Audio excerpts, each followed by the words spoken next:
Hi, and welcome back to Boss Wife. I'm your host, Ebony. Here is where you'll get your motivation for the week. Here is where you'll get the tools and tips to learn how to live, play, and laugh hard, unapologetically. Here is where you'll learn how to erase the lines of the box because you realize you cannot be contained. Here is where you'll learn how to show up for yourself. Here is where the most powerful transition will begin in your life. Welcome to Boss Wife.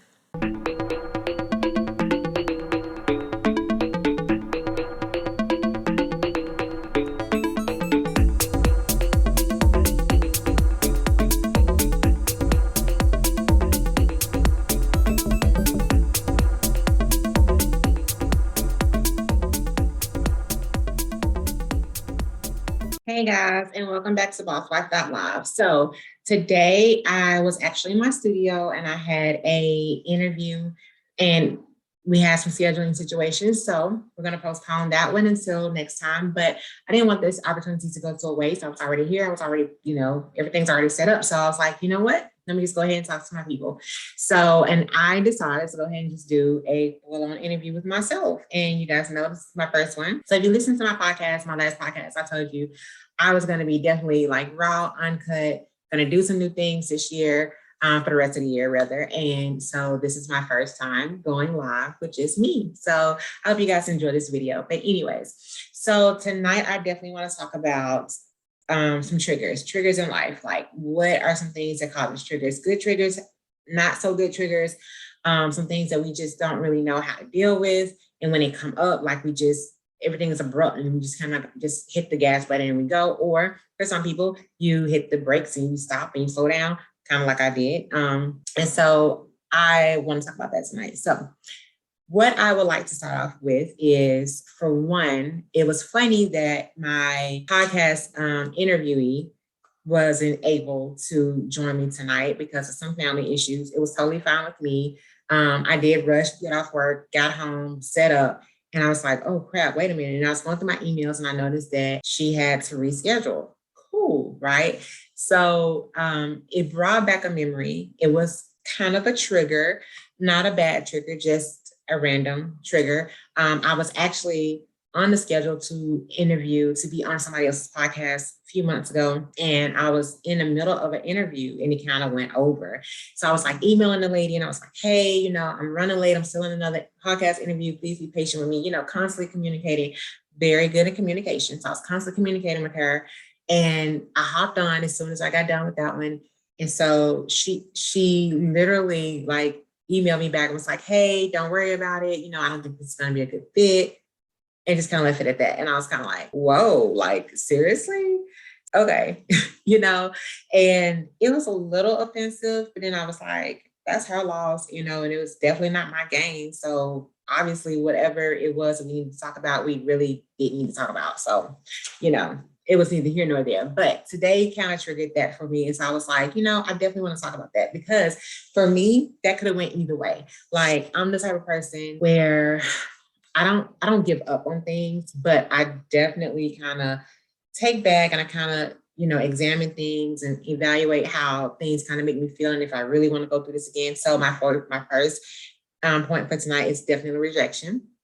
And I won't really say that she rejected me or that it was a rejection point, but I definitely took it as it was rejection to me because I was like, okay, you really couldn't be patient and wait like 10, 15 more minutes for me, even though we had like an hour reserved. So I was like, okay, I really could have overanalyzed that and I really could have taken that to a whole nother level. And I didn't, I could have been extremely angry and extremely petty and like blasted her on social media, whatever. Things can definitely get out of hand. So my point for this podcast is to kind of help you guys reel things in. And because we're emotional beings, of course, we all get to that point where we're like, we just kind of just want to throw our hands up and throw papers up and just wreck the whole house and tear up the whole house. It's like, you know what, just let me just take my frustration out of something.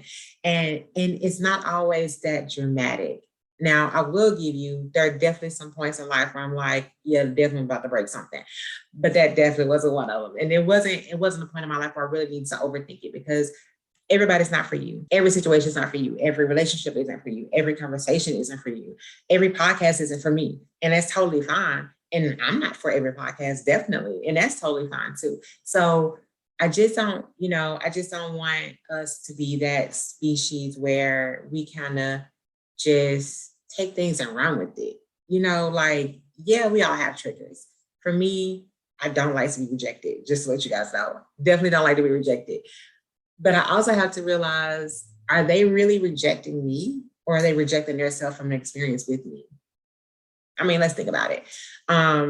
It's their loss, it's not mine, right? So when you feel rejected in anything, at work, relationships, family, in the store, in the car, when you're driving, whatever, because there are different scenarios of rejection. But when you feel rejected, analyze the situation. Don't overthink it. Don't let it run off with you, like, because we can. Our thoughts can run off with us, and we're just like totally left field with something that has nothing to even do with what we're going through, what we're thinking about. So don't, just take a deep breath. I don't really want to suggest a control. Like I was going to say, like, come up with like a 3-step goal or 3-step plan to kind of help you decrease and, relax or whatever. But like when you're out of control, for me, I don't personally like to become confined or constricted. So I'm not going to say that. So we're going to scratch that. So when you feel out of control, when you feel like your emotions are kind of running away with you, just take a deep breath, breathe, relax, and again, assess the situation, evaluate what's really going on, and tell yourself the truth. Don't lie to yourself.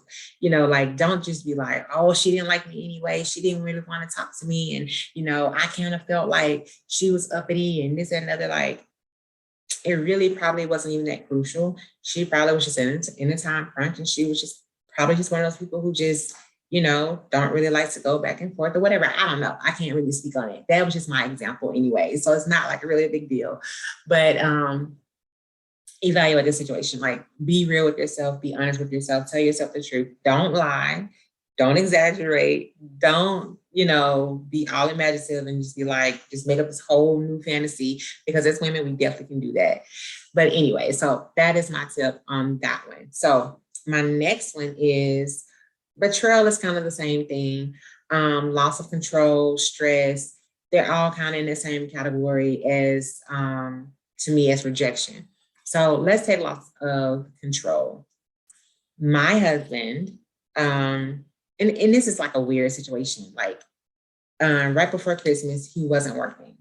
And so I didn't feel loss of control because my husband has always owned his own business, but he wasn't working like an actual 9 to 5.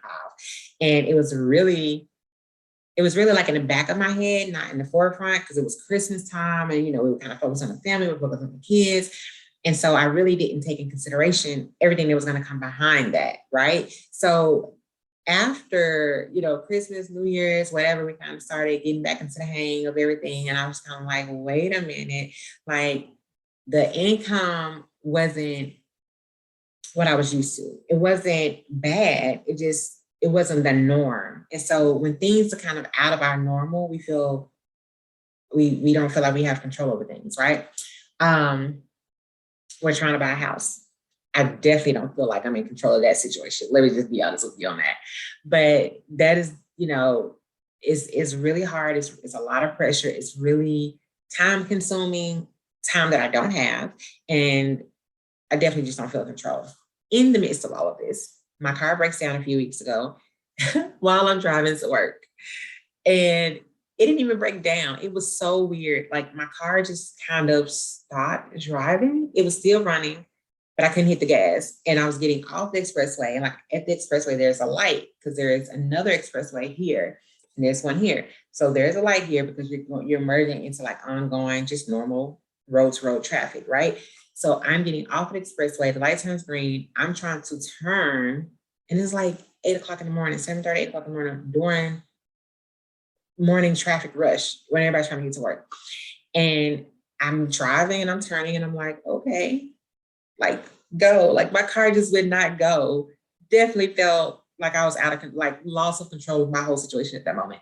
And so anyways, needless to say, we're looking for a house. My car is down. I got 4 kids. That's like always number one to me. Like my kids, what's going on with them, my job, my businesses, And so I'm just like, you know what?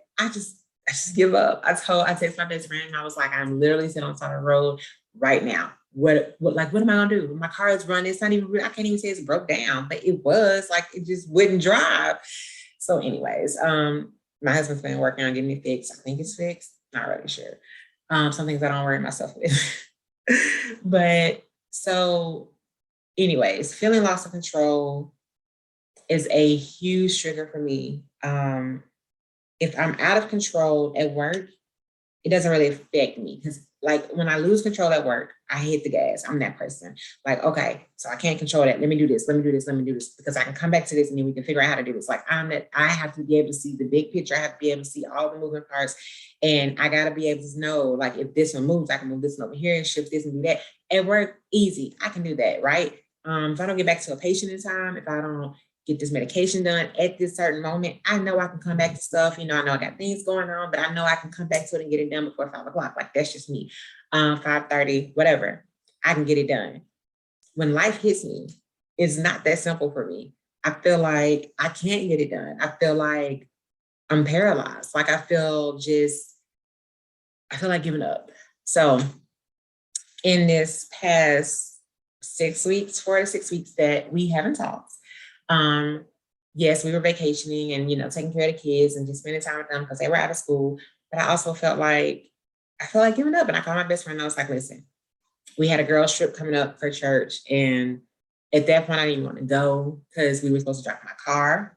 And it was actually a week before. And then we thought my car was fixed. And so the day before, we were supposed to go out of town because I have the biggest vehicle. It breaks down again. And then at this point, like it kept just cutting off and I couldn't hit. And I was like, what in the world? So I just felt like I was like, you know what? Nothing's going right at this point. I'm over it. I'm over life. I want everything to shut down around me. And so I told my best friend, I was like, listen, after this girls trip, it's blackout for Ebony. Nobody call, nobody text, don't ask me for nothing. I'm not volunteering to do anything. I have nothing more to give at this point because I just felt like everything was just in the balance of just limbo. Like I had no control over anything that was going on in my life at this point, is what I felt like. Okay. That's what I felt like. Now, our feelings are not facts. Just because we feel it does not mean it's reality. It's our reality in that moment, but that doesn't mean it's the actual reality of what's going on, right? So, thankfully, it was nothing major with my car. For one, for two, we're still looking for a house, and that's probably going to be a process or whatever. But as far as everything else, life happens, things fall in place, things fall out of place, you pick it up, you keep moving. If you can't pick it up, there's no point in worrying about it because you can't do anything about it, right? I couldn't do anything about my car at that moment. I called my supervisor, I was like, listen, I'm actually on the opposite side of town, going towards the opposite location of where you want me to work today, because I had to go pick up some paper. Oh shoot, I forgot to get something from work today. But anyways, I was like, I'm in transition, but I'll be there, whatever. And, I control the things that I can control. I try to handle the things that I can handle, and that's all I can do. Now, as far as it being a trigger for me to shut down and black out my world, it is. Stress is definitely one of the major, major triggers in my life. Sometimes I hit the gas, like I told you at work, definitely hit the gas and just go and try to figure it out on the way, on the way to recovery, I guess. But other times, like the past 2 weeks, I just feel like I'm just done. Like I have nothing left to give. So in those moments, what do you think we should do? I definitely think laughter therapy is key in my life. I went on this girls trip and I laughed the hardest I have laughed in so long. And my husband knows, like if I'm depressed or if I'm down or whatever, I love listening to Kevin Hart or Cat Williams, Steve Harvey, the greats. And, they usually bring me right on out of it. Now, of course, it doesn't fix what's going on in my life, but it fixes my emotions.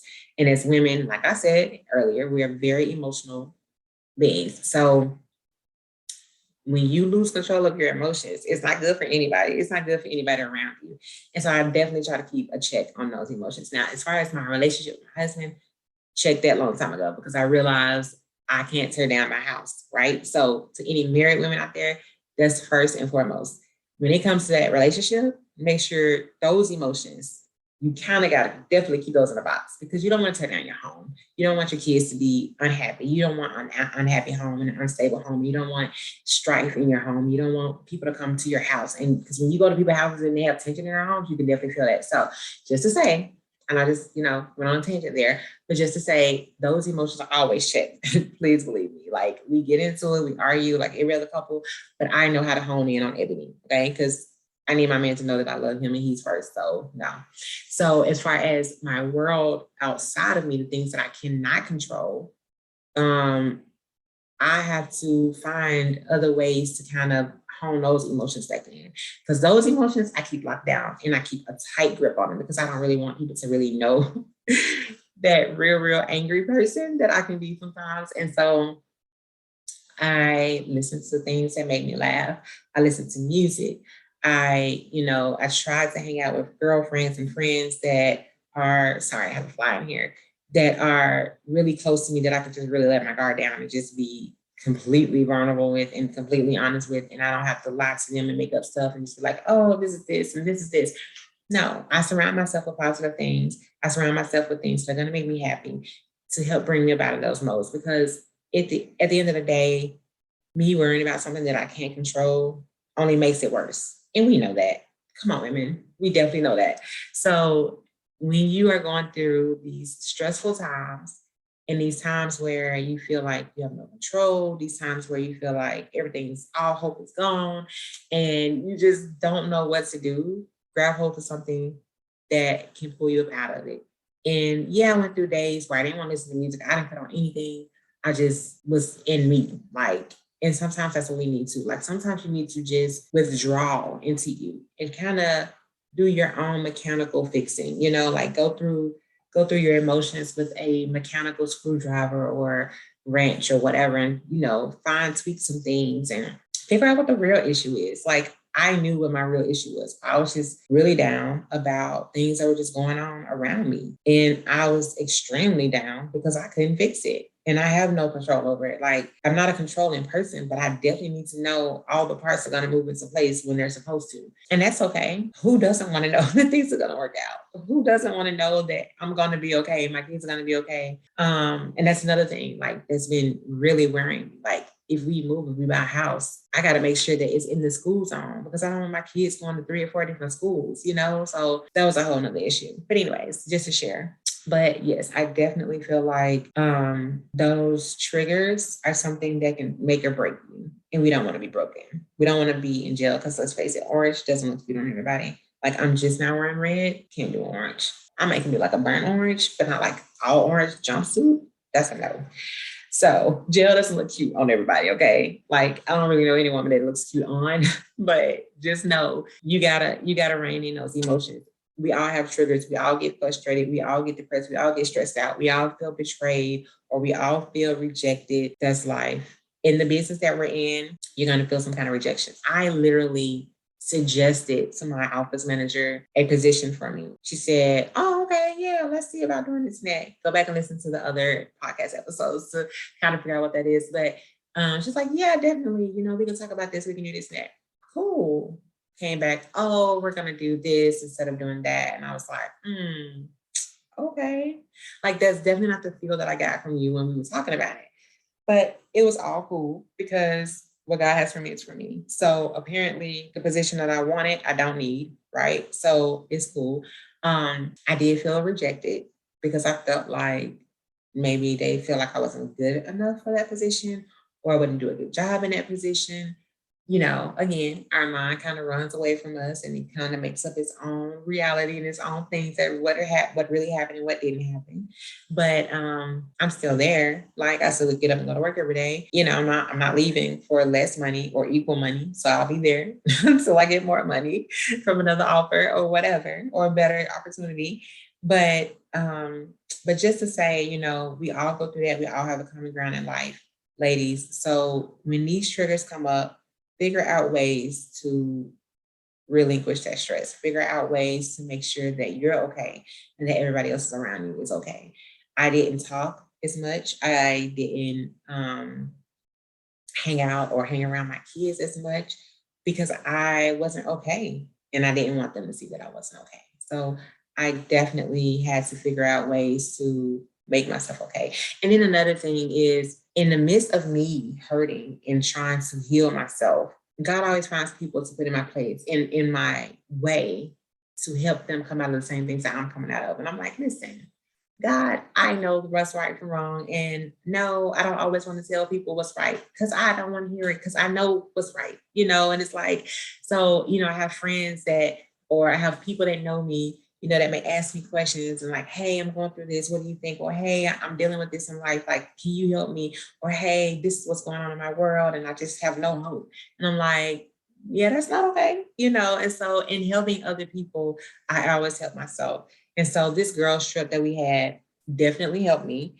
And a close friend of mine was going through something and I definitely helped her. And so we both kind of got out of this girls trip where we both needed. And then not just that, like we both were in a dark place where we just didn't see our way out. And at the end of the day, I don't have full clarity yet, but I know it doesn't really matter because whatever I'm going through, it's going to work itself out because God always comes through for me and my whole family. He always has. He's always shown up. But sometimes, yes, we do feel like we're rejected from God. Sometimes we do feel like God has forgotten about us or, we're the only one going through this in the world. I felt very embarrassed about things that I was going through. I felt very shamed and just like belittled or small or, like very inadequate, very less than what I should be. I felt like I was in a position where I had maybe gotten myself and I don't really even know how. But anyways, those were my feelings. Those were not facts. Those were just the moment that I was in. And it was what I was telling myself, and we have to learn how to quiet that voice. When you don't know how to quiet that voice, get around other people or listen to music. Like I said, listen to something that's going to make you laugh. Go to the park, exercise. Like I even stopped exercising. Do you guys believe that? I can't believe it. Like I stopped exercising for like 4 or 5 weeks and I was like, okay, this is ridiculous. Like, cause we know we definitely gotta work out cause I like the new year, boo. So we got to keep that girl looking good. And so yeah, so work out, do something to get all those hormones back into place, into balance. And as women, we can't allow ourselves to be so emotionally bound that we're no good to ourselves. Does that make sense? I hope it makes sense. The last thing that I wanted to leave you guys with is the fact that one last point, and that is to let you guys know that triggers aren't always bad. Triggers can make you great. The triggers that I have faced in my life, for one main trigger that I face in my life that I can definitely speak on is weight gain and weight loss. Weight gain was the greatest trigger that I probably have ever faced. One, because it taught me self-discipline. It taught me a lot about my mental state. It taught me a lot about mental discipline. It also taught me about who I was, who I was before I gained weight, who I was when I gained weight, and who I am now that I'm losing the weight that I desire to lose.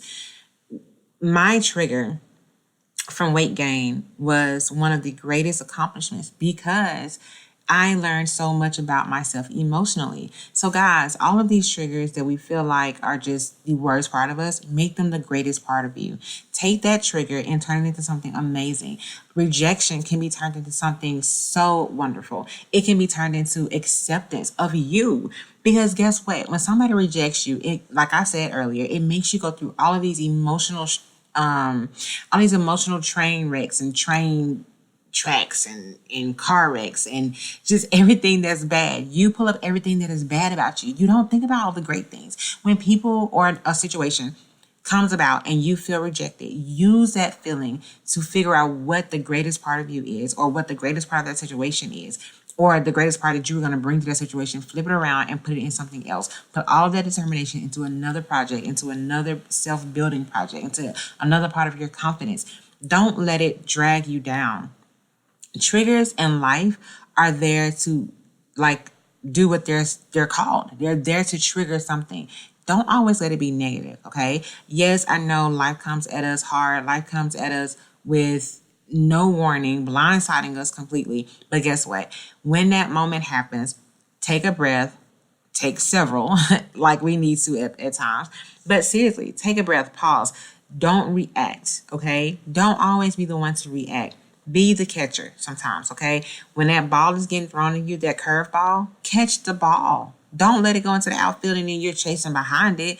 Forget those emotions. Girl, please control yourself.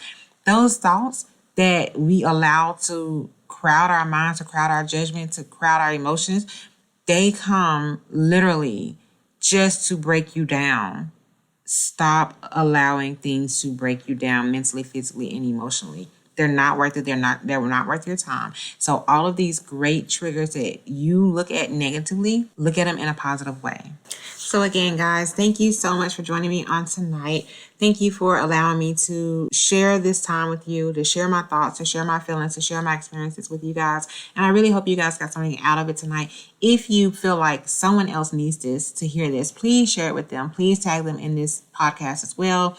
You guys can know where you can find me: Facebook, YouTube, Twitter, Instagram.